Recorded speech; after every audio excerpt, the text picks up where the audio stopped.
World cup start అవ్వడానికి ఇంకా just 2 weeks time మాత్రమే ఉంది. కానీ ఇలాంటి టైంలో ఒక టీం టోర్నమెంట్కి హ్యాండ్ ఇచ్చేలా ఉంది.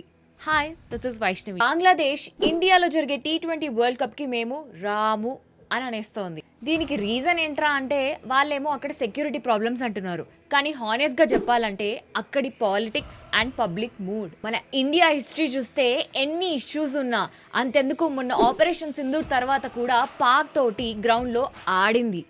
క్రికెట్ని ఇండియా ఎప్పుడు పర్సనల్ చేయలేదు. బంగ్లాదేశ్లో ఇప్పుడు యాంటీ ఇండియా పబ్లిక్ సెంటిమెంట్ కొంచెం హీట్లో ఉంది. పోనీ ఇదేమైనా టెర్రర్ థ్రెట్టా అంటే కాదు. పొలిటికల్ ప్రెషర్ అండ్ ఎమోషన్స్ వల్ల ప్లేయర్స్ని ఇండియాకి పంపించడం రిస్క్ అని అక్కడ వాళ్ళు ఫీల్ అవుతున్నారు. అసలు ఈ టెన్షన్ అంతా IPLలో ముస్తాఫిజుర్ తోటి స్టార్ట్ అయింది. సరే, జరిగిందేదో జరిగింది, కానీ ICC ఇప్పుడు ఒక క్లియర్ మెసేజ్ పంపింది వాళ్ళకి. బంగ్లాదేశ్ ఇండియాకి వస్తే ఓకే, లేదా Bangladesh out and Scotland in అని. అసలు క్వశ్చన్ ఇస్ సింపుల్. బంగ్లాదేశ్ ఇప్పుడు ఇండియాకి వస్తే ఇక్కడ ఎవరేమైనా తినేస్తారా? లేదు కదా. ఇది క్రికెట్ వార్ కాదు బ్రో. సో చూద్దాం, బంగ్లాదేశ్ తగ్గుతారా లేక వరల్డ్ కప్ కి షాక్ ఇస్తారా అని. మీరేమంటారు?